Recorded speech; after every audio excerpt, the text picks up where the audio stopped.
Did I tell you guys about what my Filipino fun fact was yesterday? No. Tiyanak. I learned about tiyanak. Oh, Who knows tiyanak? the little devil. Tiyanak. Yeah, if you ever are in the Philippines and you hear an infant crying in the forest, go check on it. No. Okay, so, yeah, that myth shows up everywhere. Maybe it's a myth, I don't know, I've never seen it. Scary little demon baby that lures people in, travelers and stuff, and then it kills them, seemingly.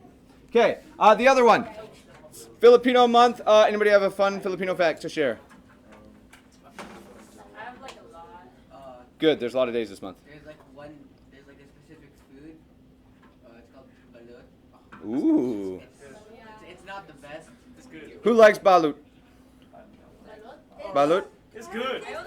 I only like the soup. Okay. Do you know what it is? Yeah.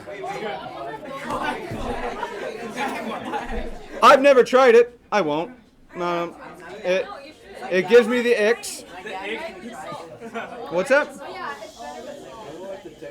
It's the crunchiness inside of it that makes me the. Here's my fun fact for today. Check it out. I did not grow up in the Philippines, and this is a very different school or anywhere that I've ever been. This is the first place that I've lived where I am the minority. I don't know if you guys have noticed, but most of the students here are of Asian ethnicity of some sort. Just kudos to you guys, because I've lived here like 10 years. I've never once felt singled out because I wasn't Asian or because my skin or anything was different, which I appreciate you guys for that. I appreciate your parents, the community as a whole. It's awesome. I've never felt anything like that. I've also noticed that I have started to pick up little things that come, I imagine, from Filipino culture, and my kid does it as well. Like, check this out. Ask me if my favorite team is the Dallas Cowboys. So 20 years ago, I just said, yeah, of course. Try it again. It's your favorite team, the Dallas Cowboys. Did you guys catch it? Yeah. The eyebrows up is a very common Filipino thing. I do this naturally now. My kid does this now, which is pretty cool. You guys see the globes up there? Dang it. You see the globes up there? Ask me to point at the globes. For real.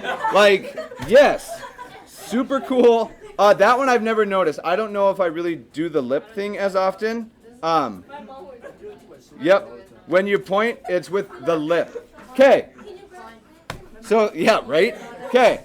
Here we go. I need you guys to have notes. We gonna jump in today. We talked about Newton's laws. We've talked about acceleration and all these things.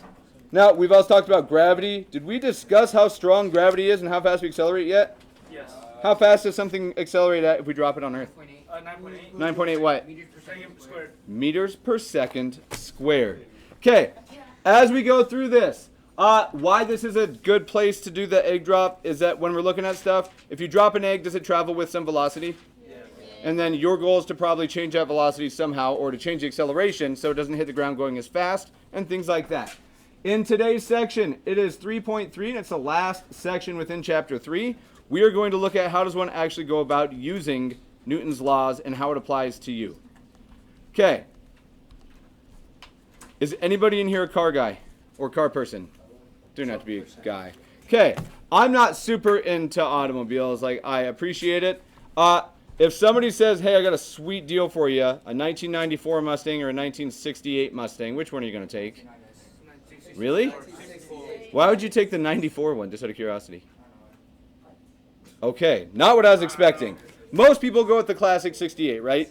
Okay, now 67 fastbacks were like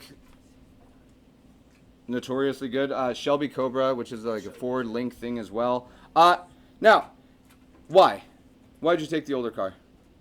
Just out of curiosity. Better and also it was like during the prime car. Okay, I think those are valid answers. Now, in vehicles, over time, back then, is there a difference in the way that cars are made today compared with how they were before? Yes. What sort of differences? The material. So what they're made of specifically, The transmissions. so like literally everything is different, right? What if we look at just the body, the chassis of these things? So the actual frame that the body sits on. Like 40 years ago or 50 years ago, you had what? What was the car made of? Straight steel. It was steel, right? It was sheet metal, but it was steel there, and it was a steel frame. When an old car like that crashed, how did it turn out for the people inside? You take the impact. Maybe. Like, the car doesn't smash like. Okay, Sandwich so down. you're absolutely right. Now, there's a few things. We're going to look at a couple different videos today, but I want us to look first, and this feels like a weird topic to start with, but since we're using Newton's laws, it's just like, let's apply these things in a real-world context. So I want us to think about what happens in a car crash. Okay. When you are in a car crash, if we break this down in just little tiny pieces, first off, is there anything that you guys can do to stay relatively safe in a vehicle? Yes. Seatbelt. Good. I would agree. So I'm not like narking anybody out here. How many of you guys wear seatbelts all the time here? My hand's also not up, just for the record. Who should? All of them. 30 miles per hour doesn't seem fast. Not especially. 30 miles per hour is well enough to have some serious injuries, depending on, like, if you're in an accident. 30 miles per hour could be, like, honestly, it could kill somebody. 30 miles per hour doesn't seem like it. It's unlikely, but it could. Why are cars dangerous? Yes. Whoa, that's not what I was expecting. Yeah. Why is riding in a vehicle dangerous, whether it's electric or gasoline? Fast. There's a pretty good chance you might what? Crash. Crash. Now, so what? What's wrong with crashing? So don't catch you die. Why? Why would you die? Like, what about a crash specifically? It's impact. So? I'm okay. Faster impact. Force. Oh. Momentum. I don't know. And then the force takes you out. And So it's- check this out. Specifically buckling up, back seat safer than the front seat? Back to you. Who's in more trouble in a car wreck, the front seat or the back seat? Driver or front seat? I would say both. Both, yeah. If the people in the back, that's a good point. It depends on how the car gets Yeah. hit, obviously. Great point. Didn't even cross my mind. Are backseat passengers dangerous to front seat riders? Yes. Especially if they're not buckled up, because your car comes to a pretty abrupt stop, right? If you are not buckled in, what happens to you? You hit the headrest. Maybe it's a headrest. Maybe that's like the worst case scenario. But do you agree that my car can stop moving, but I don't? Yeah. What law is that? Inertia. If I'm in motion, which I am in a vehicle, and all of a sudden the car stops and I'm not connected to that physically, I keep moving, right? Now, if I'm the driver's seat, I slam immediately into what? The steering wheel. What if you're in the passenger seat? The headrest. The dashboard. Or the front seat. Dashboard. So the dashboard, Oh, passenger if you're lucky or unlucky, depending on how you want to think about it, the alternative is you literally go right out the windshield. And then like you're exiting this vehicle going super fast. Backseat people, also an issue though, because even if you're not locked in, you're now going to become a front seat person and you're flying with this huge speed that maybe the front passenger got stuck on the dash and then you get hit again from behind from somebody traveling however fast you're going. Well, depends on how, there's lots of different things about this. So, real quickly, we're going to compare two Chevys crashing real quick. What year? We have a 2009 Malibu and a 59 other. Now, when we look at a car crash like this, and we just watched the video, the law of inertia, Newton's first law, takes over completely. You go from riding here, and I'm just going to draw a simple little picture without a car. Here's my beautiful car. It's just a bus. Cool. Okay, there's a person standing in here, and they're cramped. They're standing up. Maybe it's an RV. What's a fast speed? 60. 50. 60 what? Miles per 80 kilometers. You were going to say miles per hour. That's okay. 65 is like standard highway speed. If we were to say this car has a velocity, and again, this is not a real car, but let's say they have a velocity of nothing crazy, 50 kilometers per hour. Anybody give me an estimate of how fast that is? That's not that fast to be honest. It's like 30, 35, somewhere in that range. So this is like our regular speeds. Now, if this person were to come into an accident, let's say they like slam against a wall, how long does it take their car to stop? Instantly. So it can't happen Oh, instantly. what do you mean? Like hit a Like, wall? how long does a collision last before all their velocity's just done? Probably like a span of like 2 seconds. 2 seconds. So if we go through a car crash and we're slamming into a wall, you think it goes crash, 1, 2, and now we're stopped? Does that seem reasonable? Way too long. Way too long. Okay. If we were to take something going this fast in a realistic, use a car and say crash, This whole process takes 0.15 seconds, and this could vary that long. 0.15 of a second. That's like that. You come to a sudden stop. Now, if you're clicked in and all those things, fancy stuff happens. But notice if all of a sudden we crash, and here's our crashed car now, it's kind of squished. The velocity of this car at stopped is now 0 kilometers per hour, right? Like it's come to a complete stop. Here's the important part. This person inside, notice their orientation has changed. How fast are they going? They're still going 50 kilometers per hour, and now it's them colliding with something inside the car instead of the car colliding with something. This little change in perspective changes a ton of like what you might think is dangerous. Now, I would advise everybody you should buckle up. I should buckle up. I'm of the belief, the wrong belief, that if I'm in town, I think I'm good, so I don't always. The second I get onto a highway, anywhere above regular speeds, I'm buckling, like no matter what. It's caused a lot of tension with friends of mine. Now, what's the point of a seatbelt? To reduce the impact. So it reduces the impact, but does it really? Because my seatbelt doesn't really move, right? So instead of me slamming into the steering wheel, maybe I'm slamming into a seatbelt going the same speed. Now, have you ever felt a seatbelt lock? Yes. What causes a seatbelt to lock? Fast, like sudden If you movement. pull it fast, it locks, right? Like a sudden change in velocity. Or if you accelerate it, it will pull in fast. Now, does it happen instantaneously? Yeah. Usually when I'm It feels instantaneous, but I'll tell you it's not. Second question for you. Anybody's seatbelts here made out of steel? What do you mean? Probably not, right? Yo. Yes. Okay. Your seatbelts are made of cool. Nylon. Those are awesome. They're usually made of like some sort of synthetic material.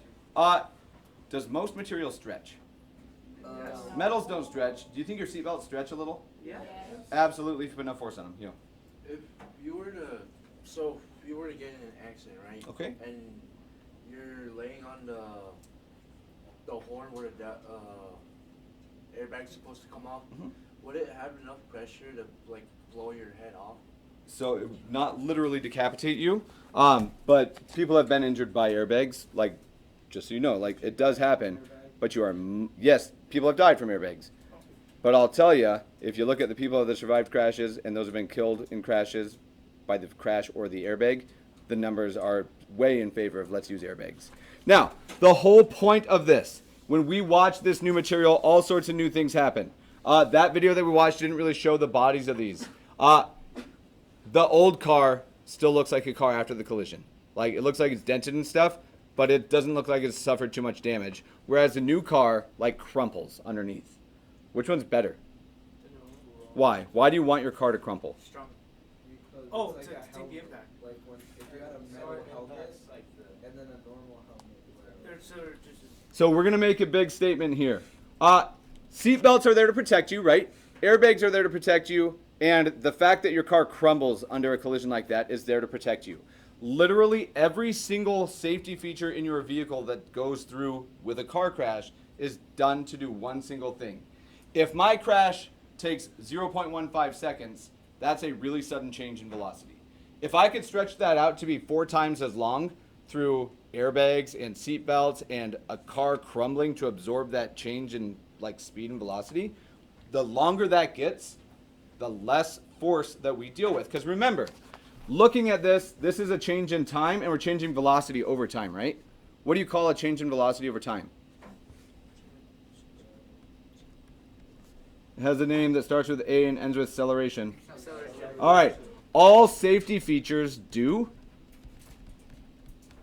in vehicles. So we'll just say all safety features in cars are meant to do one thing. And we're going to say 2 things, but they're all connected.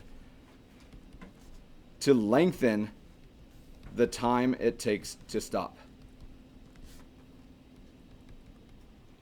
Now, I'm just going to say they're meant to lengthen the time. The airbag inflates and it inflates really, really fast. That airbag is there to make it so that when you hit an airbag going however fast, your energy is slowly transferred to that airbag and you take a little bit more time to come to a stop. Because as we make that time longer and longer, we're still changing the velocity from 50 to 0 for the person or for the car. But if we make this time longer, our acceleration goes down. And as acceleration gets smaller value, Force is just mass times acceleration, and we get less force. It is the force that we need to be worried about in accidents. All safety features are meant to lengthen the time, which in turn, and I'm going to use this symbol, this in turn leads to lower acceleration, which leads to lower force. Now, there's other parts of this as well. If I made Klein stand up and I held my pencil out and said, walk into this, just full speed walk into it, is it going to feel good? No. It's going to hurt, right? Like, probably won't break the skin. I don't know that for sure. I'm not going to make him do it. What if instead of pointing this, I stuck my hand out like this? Same speed, everything. Is it going to hurt as bad? No. Why? The more It's more of surface area to like. It's the same forces, right? But over this situation, I'm applying that same force throughout my entire hand compared to this. A seatbelt takes all of your force or all of your momentum and forces we'll think about, and it spreads it out over the course of your body, right? Your ribs are strong, relatively. Everything is made just to lower this force. Now, little fun fact, how long do you, so it takes 15/100ths of a second for a crash to happen in this scenario, and that can vary, right? How long do you think it takes for an airbag to inflate? Probably a little bit faster. Half a second? 0.008. Half of that. It takes 4/100ths, roughly, for an airbag to inflate. There's actually a little cartridge filled with nitrogen, so it's not toxic to you. That, yep, except it's nitrogen. But yeah, like a little CO2 canister. They just, and it spits out all of that. Now, beyond this, the goal is to reduce that slowing down. You should wear seatbelts. I'm not going to preach about it. Like your parents might make you, they might not. That's not my business. Everybody cool with this? The car crash, the only thing we're trying to do is do what? Good. We want to make our acceleration smaller, which makes the force smaller. Okay, this section just kind of bounces around, just so you guys know, because we're looking at how to use these laws. What law were we addressing here when we were just trying to... Inertia or first law. Okay, beyond that, the second law was what? Force times mass equals acceleration. Okay, Newton's second law tells us how do you calculate out force. So as we're looking at this, we're going to look at Newton's second law, which I'll keep writing it like that, but I just want to remind you F equals ma. And gravity. All right, and I have another video for us to watch here in a couple minutes as well. Now, when we're looking at this, gravity, what's gravity do? Keep it down. So, ooh, I like that language. Does gravity push us down? Yeah. Does it? No. Where's gravity come from? The center core. So, the center of our Earth, it pulls us. Gravity doesn't push us, gravity pulls us. And it's maybe a subtle distinction, but there's a fundamental difference between those two ideas. Now, I want us to think about this. We're going to do a quick recall. And as we look at this, weight. We talk not like weight, but weight as in how much one weighs. Is pounds the correct value? No. Not this close. No, it's what we use. It's not even really the correct thing, but it's pretty common. Is kilograms the right value? Yes. Nope. No. Because I weigh different on Earth as I do on the moon, right? It's not even my mass. Mass is a part of it. My mass doesn't change. My weight does. What else changes between here and the moon? gravity. So when we talk about weight, it is literally just the force F of gravity. And I'm going to write out the word here. It's literally just the force of gravity. And just as a reminder, Newton's second law says mass times acceleration. So our weight then must just be our mass, m, times, and I'm going to write this out, mass times an acceleration. What causes an object to accelerate on Earth? And there's a lot of answers there. But if we're talking about the force of gravity, what causes acceleration then? If I drop this, does it speed up or fall at a constant speed? Speed up. It speeds up. Why? Gravity. Gravity. So it's acceleration, and I'm just going to say due to gravity. Did we use a lowercase g for gravity? I'm not sure. I would. And my notes have it, but I couldn't remember if we did it. Okay. Now, with this in mind, we could rewrite this. Do you guys agree that this is kind of wordy? Yeah. Okay. I have two options that we're going to look at. When we look at this, I suggest we do the following. Force of gravity we'll call F sub g. What should we use for mass? F sub. Careful, that'd be F due to the force due to M. Do we need a force if we're just talking mass? So let's just use M times, and then I don't remember if we decided. Would you rather I write A sub G, or would you rather I just say G is the acceleration due to gravity? A sub G. Okay, I'm cool with that. Where this guy is the acceleration due to gravity. This is this whole statement. And we'll just make a little comment where A sub G, the acceleration due to gravity on our planet, is what?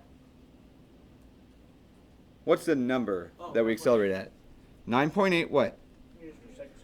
Now, we're so close. This is not quite acceleration. Because acceleration, we have its magnitude. Negative, right? Negative. Why negative? Because it's going south, down. So I like down more. I'm just going to say downward or down. Okay.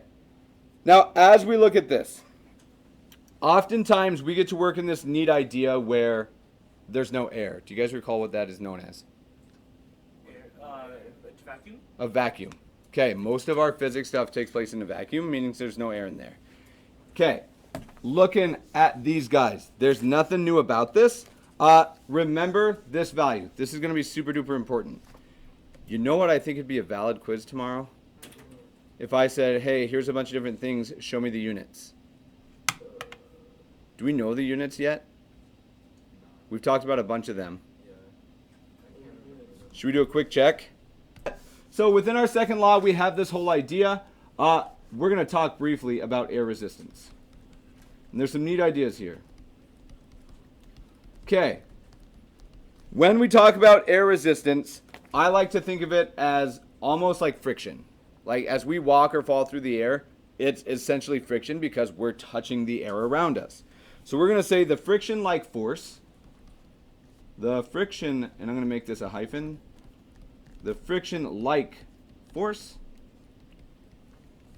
which is really known as drag, just so you guys are aware. It's a friction-like force that resists falling objects.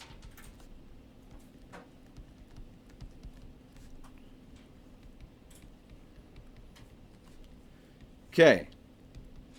Now, if we imagine somebody jumping out of a plane and skydiving, like we don't have to imagine it. We'll watch a video here in just a second. Let's say we have a skydiver, and we're just going to make a nice little particle idea. Here's the skydiver, and this is going to be weird to do, but I'm going to let this dot represent air that's pushing back on him. Who's going to win this? If I want to put vectors, gravity pulls the diver which direction? Down. So let's say his force is like this. Like this is his force of gravity that's pulling him downward. Okay? Is it possible that the air is way stronger? Yeah. So what would be the weird thing that would happen in this situation? Air has to go or a hurricane. Have you guys ever watched somebody jump out of a plane and instead of falling towards the ground, they shoot upward? Yes. I've seen that. I don't think so. Yeah. You might have seen a forced perspective where it looks that way, but I can guarantee you without a wingsuit, nobody's ever jumped out of a plane and gone up. It just doesn't happen that way because in reality, who wins that fight? Air resistance or gravity? Gravity every time. Now, there are some weird little things. This paper is going to win with gravity, or is the air going to win? That's a pretty close fight though, right? Like they're going pretty slow. There are materials out there that will fall way slower than this. Like they do exist. So normally true. I'm going to put F of air here. You guys ever heard of aerogel? Yes. Aerogel will almost just hover. Like it's so light, it's crazy how well it just floats in the air. Now, the last comment here, just real quickly, usually air wins. However, this force, due to air resistance, it matters on a bunch of stuff. We already know that, maybe we know, we'll check. Does the shape of an object impact how fast it falls? Mm-hmm. I think so. Does its mass matter more or its shape? Shape. That's the shape. Shape. Oh. Shape, actually. So let's check. I have a couple pieces of paper here. Okay, I have one piece of paper in each, right? They're the same shape. If I drop them, they should fall, with exception, because I'm dropping them differently. They're going to fall differently, right? So mass, maybe it doesn't matter a ton. Let's check. Are these still a piece of paper? Yeah. Are they the same mass? Yeah. Yes. Why do you say no? Yes. Why did you say no initially, just out of curiosity? I'm not trying to trap you. Because doesn't it get heavier when doesn't it get like faster if it's like So I love that idea. It definitely gets faster, but did the mass change? no. So they're still the same mass. Maybe there's oil on my hand for some, like maybe little tiny differences. Do we know which one's gonna hit first? Yeah. I really hope it's this one. Okay, now that's not a surprise, right? Like we all were expecting that to happen. That's intuitive to us. The force of air resistance depends on two things, and one of them is probably more important. Depends on the shape and the size. Now, notice, do we say mass at all? No, if I had two cannonballs here that were the exact same size, but one of them was hollow, so that one of them weighed 20 kilos and one of them weighed 1 kilo, exact same size, and I dropped them, what do you think would happen? The heavy one will drop. Everybody wants to say the heavier one drops faster. Are they? No, absolutely not. They will fall at the exact same speed because mass doesn't dictate air resistance. Mass has nothing to do with how fast something accelerates. Air resistance is what makes it weird on our planet itself. Now, I've never skydived. I don't know that I would. Would you? Yes. I don't know if I would. Stresses me out just thinking about it. Turns out when somebody jumps out of a plane, they're screaming fast, right? Like they fall really fast. Thank you for that. As we go through here, we need to talk a little bit about speed and this whole idea of terminal velocity. Have you guys ever heard the phrase terminal velocity? Okay, what do you think of when you hear the word terminal? Inside. So you might think of death. I think of an airport. Oh, Okay, why do I think of an airport? It's literally where your trip terminates, right? It's where the trip ends. If you think death, yeah, probably because you're terminating life. Okay, terminal velocity. As we look at this, we already know that air resistance depends on the shape and size. Could I jump from 10 feet high and be okay? Yeah. Me personally, maybe. I'm not the most athletically fit guy. Are there human beings that could jump from 10 feet and land on the floor and they're fine? Yes. Yep, they have fancy ways to slow their acceleration, which is really what they're doing when they're rolling and things like that. What about 20 feet? Maybe No, probably you're not. done. Or you're not done, but your legs are done. Maybe. You're starting to push on, like, I don't know if they'd be okay. 30 feet. No. No, brother. No. Probably unlikely.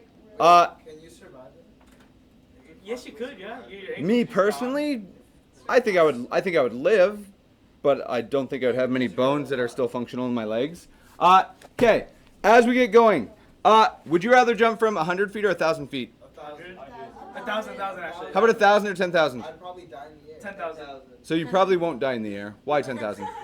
It's a longer fall. It's a longer fall. Okay, so let's say we had somebody jumping from, let's say, 1,000 feet and somebody jumping from 10,000 feet. You think they're going to get to the same speeds? No. No. Will you poke him harder than that? Okay, maybe. What if we said 10,000 feet and 100,000 feet? No.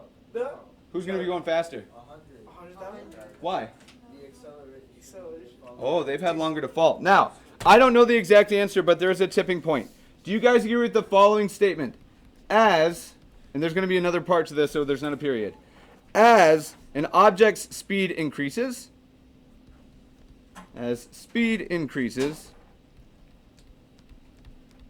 so does the air resistance. And I'm just going to write it as F for the force of air. Like, if you're going, and I'm trying to think of a good example of this. If I go faster, let's think of swimming. That's probably a good example. The faster you swim, the harder it is to push through the water. Like, and your muscles are going to start getting tired, so you're going to feel all that as well. But the faster I go, the more air that I'm pushing against over some amount of time, the more force that air applies to me. Does that seem reasonable to you guys? Now, here's a weird thing. Eventually, at some point, and it varies by a lot of things, a lot of different factors, at some point, we start increasing that force on the air so much that the force of gravity, which is pulling us downward, is exactly equal but opposite. So I'm just going to use opposite to the force of the air resistance.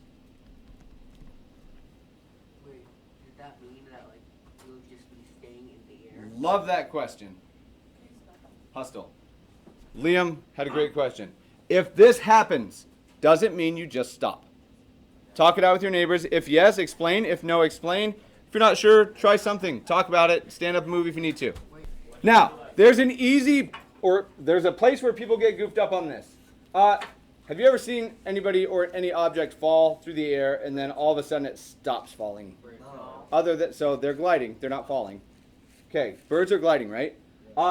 It would totally weird me out if I dropped something and it got halfway to the floor and stopped. That would blow my mind. I would probably realize that this is the Matrix. Okay, when this happens, here's the weird thing. Gravity, remember, it causes us to do what? A couple things. It causes things to go down, but do they go downward at a constant rate? Yeah. What do they start doing as soon as you drop it?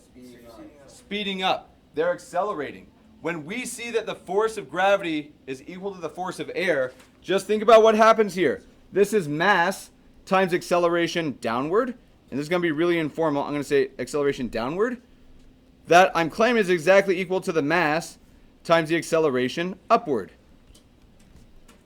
All that we're saying is that the accelerations are happening at the same rate. That's it. Does that say anything about my velocity? No. All that this says is I stopped doing what? Accelerating downward. Yeah, I stopped speeding up. At some point, this happens, and our speed Constant is a constant? stays what it is. Now, and I'll say stays constant at this point. We are working with a lot of assumptions that somebody's falling or some object is falling and it's never changing its shape or orientation and stuff. When this happens, we are at what is known as terminal velocity. The final velocity that an object can get to It can't get faster. cannot get faster because of the air resistance. Now, many animals and life in our planet use this. I cannot jump out of a 100-foot building and be okay. Just can't do it. Is that what cats do? Cats are just really good about taking that and using their force to slow them down in a better way. It's more like what other animals do. You guys ever seen a video of, probably not, do bugs exist? Yeah. Bugs? Okay, check it out. Yes, bugs exist, obviously, right? If I were to take, I don't know, like a cockroach and throw it out a window, you think it's going to die when it hits the ground? Maybe not. Would a human possibly die from that height? Yeah. Let's say we're at a height where if we threw a human out, they would die. Yes. If I threw a cockroach out, do you think it would die? No. Why? Did it fly? No. But if it can't fly. Let's say it can't fly. Do cockroaches fly? I don't come from Yeah, somewhere No, else. they don't fly. They have those So we little- have a flightless cockroach, and I throw it out the window. Does it die? No. Why? Because they use their wings. So nope, doesn't fly. Doesn't have wings. I have no idea. They don't They die can control because their they- impact. I don't know. They're really light, right? No, So but- they are super light, but mass doesn't matter. Mass doesn't matter. That's the only So it explanation. turns out that there's fundamental differences between us. Air resistance? Yeah, their air resistance, their force of gravity, they're really light. Their mass does certainly apply a little bit, but not in the way that you might want it to.